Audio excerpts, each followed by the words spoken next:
Hey everybody, Alex and Fiedgen here with a short bonus episode for you. First of all, Merry almost Christmas. I hope you're prepped and ready for the big game, and if you're not, I'm sure you'll get there, and I know you're going to do awesome, so I'm excited for you. To prep for Christmas, I thought it would be fun to put together a holiday gift guide for worship leaders. So I asked a bunch of my friends who are worship leaders all over the U.S. For information for products and tips and tools and things that they use every day that they love. So I compiled those into a list for you. If you want to check that out, I'll put a link in the show notes. Or if you have somebody who wants to buy you a present and they have no idea what a worship leader might want, you can send them that link and say, hint, hint, I want that thing on the third row to the right. And maybe get something really cool this Christmas. Not that Christmas is about gifts or anything, but check that out. Also, we had a great episode in December 1st. We always launch on the 1st of the month with Brady Shearer talking about improving our announcements and our communication. And I wanted to kind of write a practical follow-up guide to that. So I wrote a post called 7 Ways to Improve Your Announcements.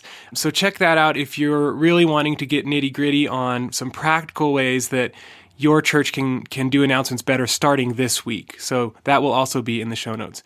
Today, I wanted to talk about the best way for you to use your pre-service playlist.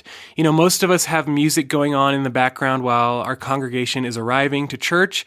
When they're talking in the lobby or when they're, finding their seat, there's usually music going, hopefully. Otherwise, it's kind of awkwardly silent, So we can just pick whatever songs you want or any songs you like and throw it into that playlist. Or you can pick a Spotify channel or a Pandora channel or something like that. But I've found that pre-service music can actually be a really awesome teaching tool. What do I mean by that? So instead of just picking random songs or songs that you like or high energy songs that you think will, get people moving a little bit, I've found that the coolest thing you can do with that time is to use that music to subconsciously insert new songs, upcoming songs into people's psyche. Put songs into their minds and into their hearts before you actually sing them from the stage. So what do I mean? I mean, if I know that I'm going to introduce a new song in the next month or in the next 2 months, I will put those songs into my pre-service playlist. In fact, my whole pre-service playlist is made up of songs that I plan to introduce in the near future. So I've got 9 or 10 songs in a pre-service playlist that are all going to be introduced this year. What does that do? Well, that subconsciously or subliminally starts inserting those melodies and those grooves into people's hearts and minds. And honestly, they probably don't even really hear it consciously. They're not aware of the songs that are playing in the background. But each week as they come in, they're hearing those 6, 7, 8, 9 songs over and over and over.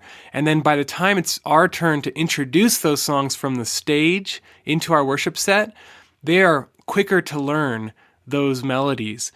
And after we introduce them from the stage, the next week they hear those songs before the service, they're actually now identifying that song consciously and saying, oh, that's the song we sang last week. And so it becomes a reinforcement tool as well. So let me just explain how I do this kind of song introduction process. I'll hear a song on the radio, or I'll hear a song at a friend's church, or a friend will text me a song that's working really well in their church, and I will write it down and put it in an Evernote list. And so I've got an Evernote list that has 50 songs that I think are cool and potentially could be introduced. And I let that list sit there. I let those songs sit there for a long time. I don't rush to introduce them because a lot of times I find that the new songs wear off, their magic wears off. But the ones that kind of float to the top, the ones that are the cream of the crop, that I'm like, wow, this is great. Those are the ones that I will say, okay, I'm gonna introduce these 5 over the next 6 months. And then I'll go on Google Play or Amazon and I'll download those songs and then I'll put them into the pre-service playlist and I'll put it on repeat and I'll shuffle it. And so every week they're hearing those songs and they're getting those songs kind of subconsciously ingrained in their minds. So hopefully that is a helpful tool to you. Hopefully that's a way for you to use that pre-service playlist more intentionally, and hopefully it helps you have your church learn songs quicker when you do introduce them from the stage. That's it for the bonus episode. I will see you January 1st with another real episode. God bless you guys. Merry Christmas.